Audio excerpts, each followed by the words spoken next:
yata ng panahon ngayon, no? Oo nga, kailangan talaga nating mabilisan ang pagkilos.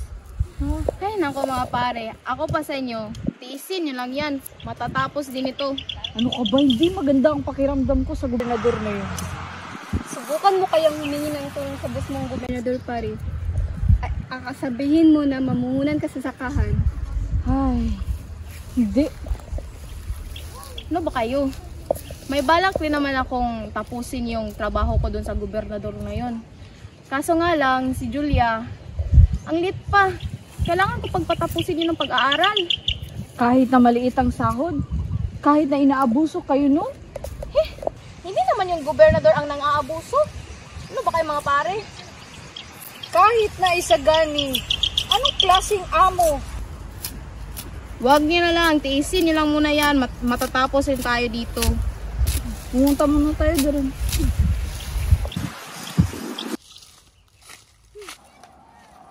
Mahal! Magmerienda muna kayo! Ay, mahal! Init.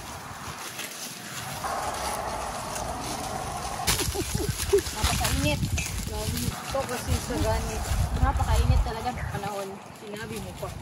Hindi yung pinag-uusapan niya, dinig na dinig ko yung boses niya sa malayo. Ito po kasi si isagani. Ay nako pare, ako pa sa'yo, inumin mo lang itong timpla ng asawa ko. Salamat, pre, ah. Salamat naman. Alam niyo, ubusin niyo yung hinanda kong pagkain. Alam ko pagod na kayo sa pagbabad sa inyo. Hindi, mahal.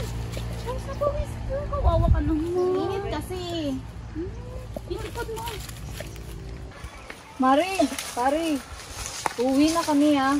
Salamat sa merienda. Sige. Salamat, pre. Paalam. Susunod Paalam, mga pre. ulit.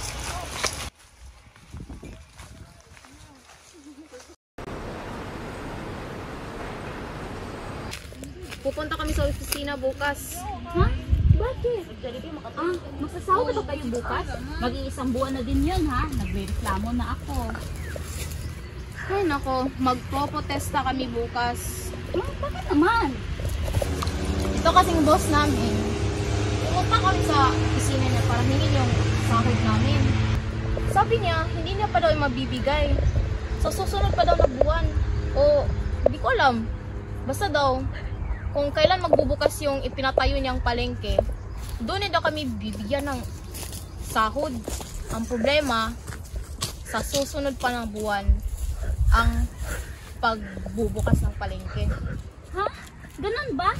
Alam mo, magbihis ka na at may pupuntahan tayo.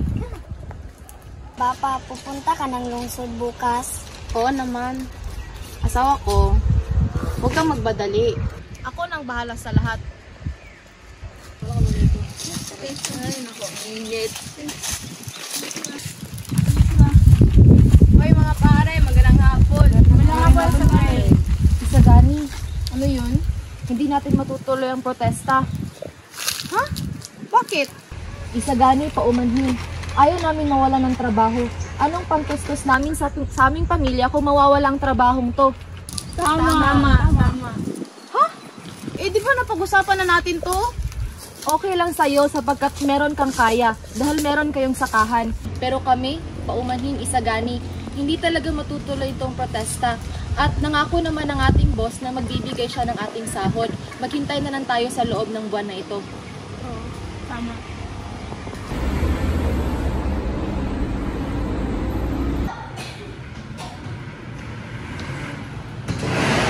Nasaan ang boss niyo?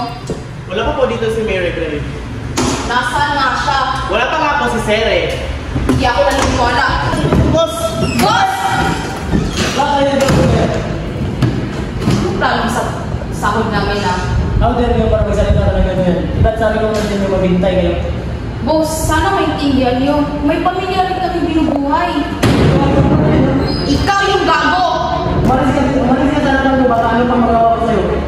Pwes, kung ganyan ang pinalisan sa video sa akin, lahat ng bago ng pamilya ko, ano sa iba.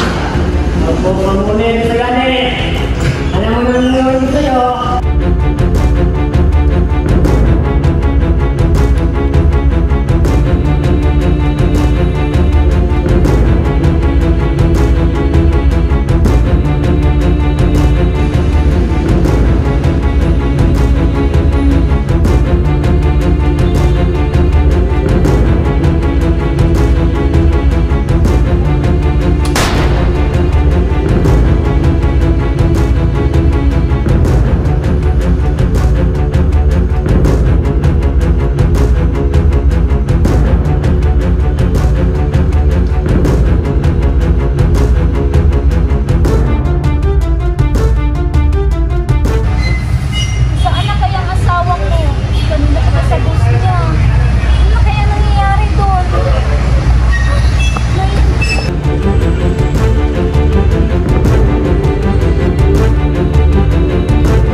Iha, bakit mag-isa ka dito? May nais na makita ka, Iha.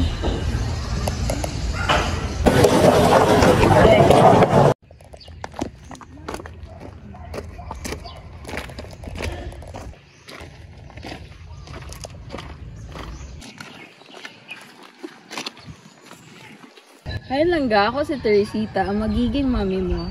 At aalagaan ka namin ng daddy mo. In fact, we can provide anything for you.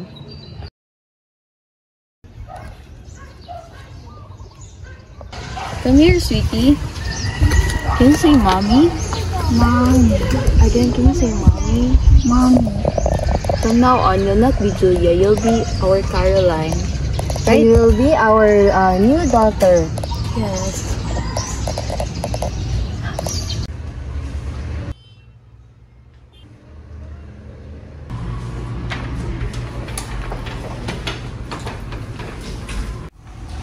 Hey, you wanted to say something to me?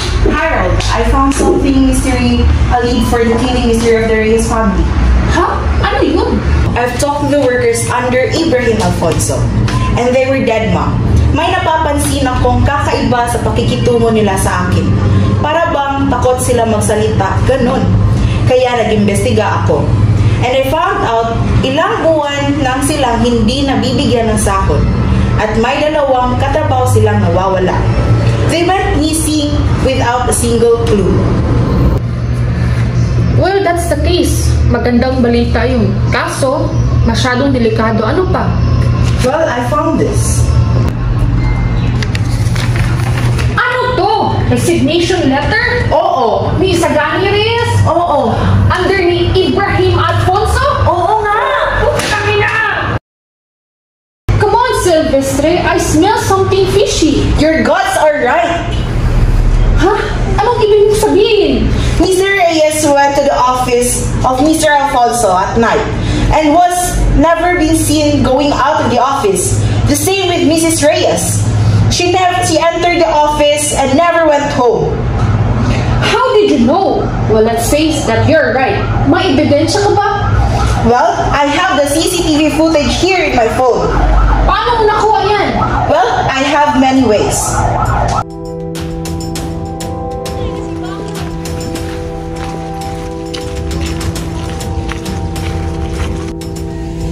Yes, boss. Yes, boss. Yes, boss. Copy, boss. Copy.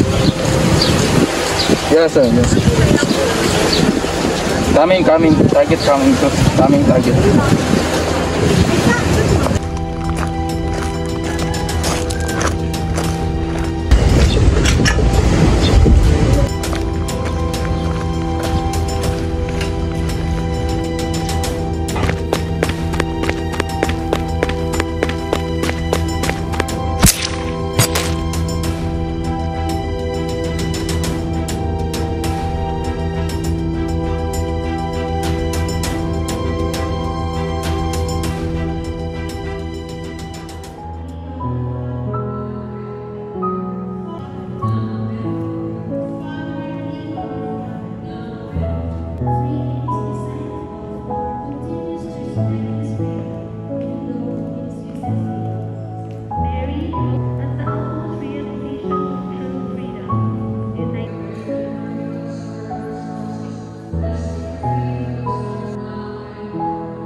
magkakabang ka sa'yo. I insist. Okay. Mapilit ka naman eh, tara. Ano gusto mo kain? Parang napakainit. Gusto ka ata ng shake. Shake? Anong flavor gusto mo? Parang nagtitrave ako sa mangga, kaya mango shake. Tara. Gusto ko rin yun eh.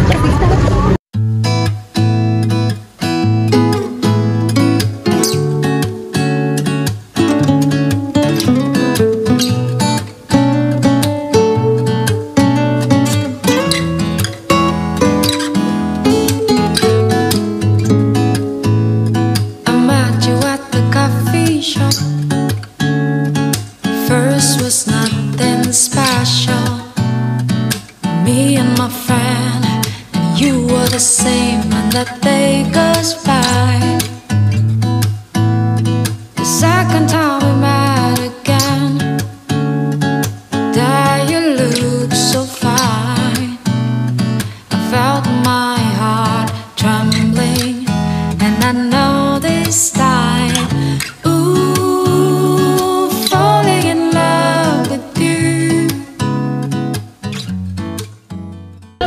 Thank you nga pala sa shake ha. You're welcome. Tignan mo, ang daming kabayo. Ang ganda. Oo nga, ang ganda. Yun kasi, hindi ako. Pwede mo. Oo, alam ko. Pero mas maganda ka.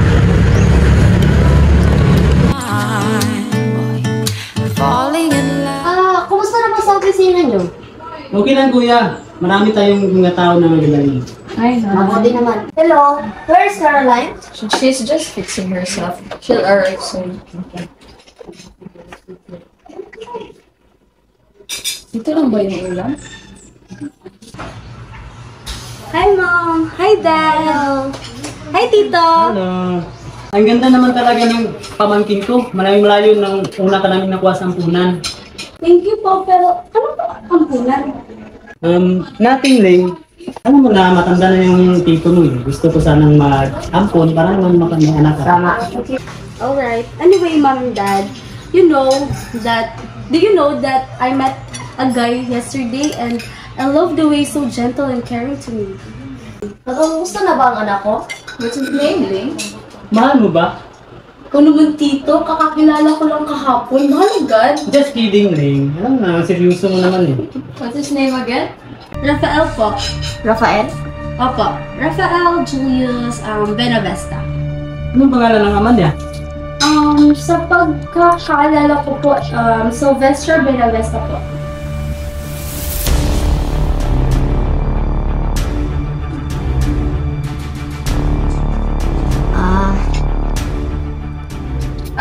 Let's talk about it some other time. Let's enjoy our lunch, okay? That's it. Yeah, I'm a little bit hungry. Ling, let's go. Okay, Mom. Paano kakausapin ko lang sa Ibrahim? Okay, Dad. Bye, Tito. Bye.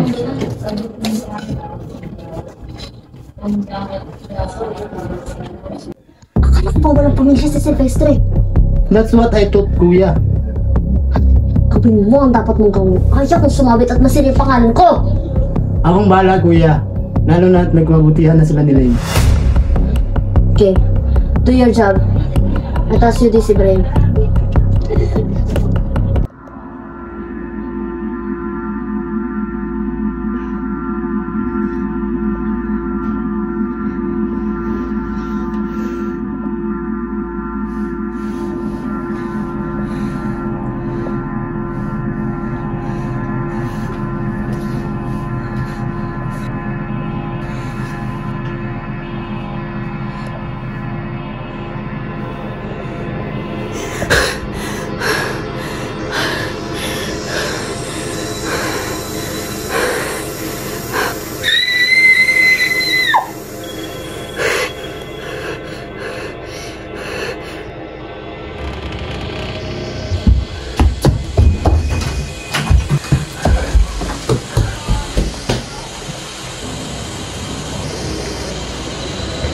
Hindi, kuya! Wala makakalam nun! Ibrahim, pinagpakpak ko na lahat ng mga kaso mo, kaya huwag ka na magpasaway pa!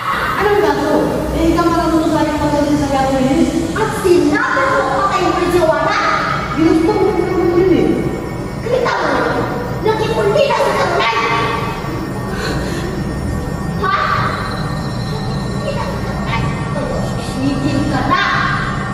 Okay, titigil na ako. Huwag ka nang mag-alala. Huwag mo akong sabihin sa lahat. Tayo mo naman to.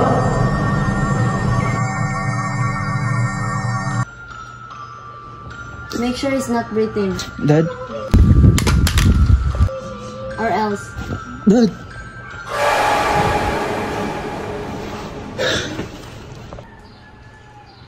Pa, sabihin mo lang ha.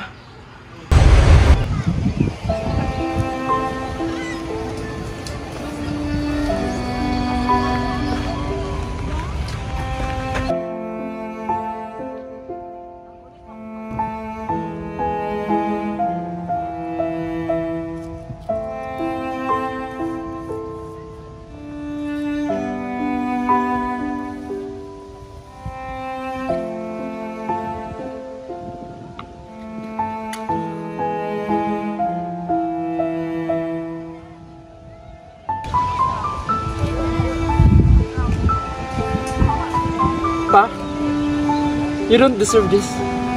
Gusto mo lang naman ng mapayapang lipunan. Pero ito pa ang sanhin ng iyong kamatayan. Pa, bibigyan ko ang hustisya ng pagkamatay mo. Bibigyan ko ng hustisya. Gaganti ako pa, gaganti ako. Tatandaan mo yan.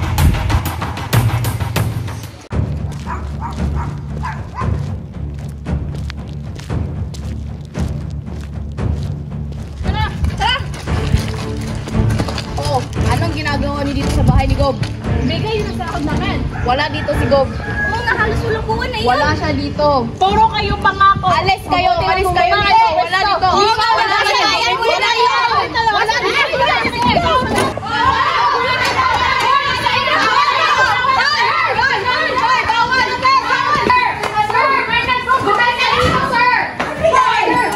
Maawa naman, gobernador. Bigay mo naman sa amin ang aming sahod. Maawa ka. Gobernador, maawa ka naman sa amin. Bawal!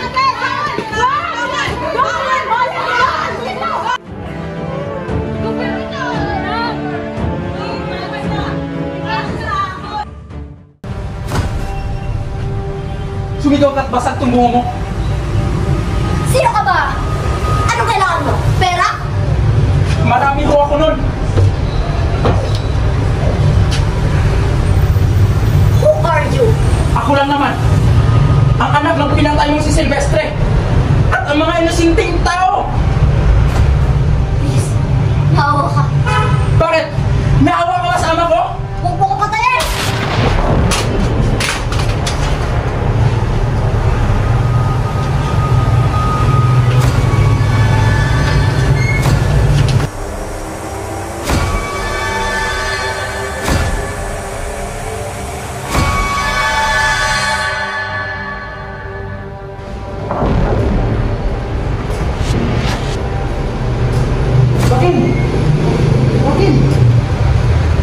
Joaquin!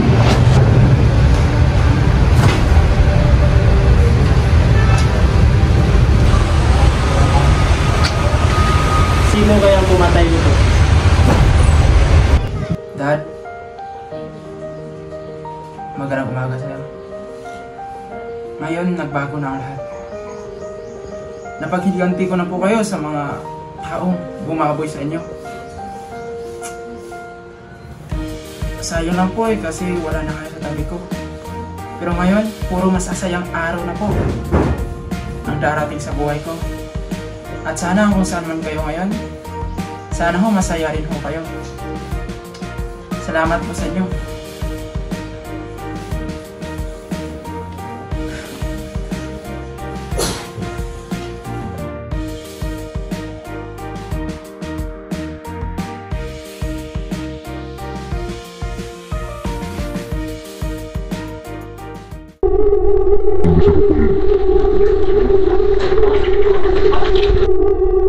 Si Rafael. Kuya, walang makakalam nun. Ibrahim, pinagtakpan ko na lahat ng kaso mo, kaya huwag ka na magpasaway pa! Eh, anong kaso? Ikaw ka nagtuto sa akin potensi sa Gani Reyes.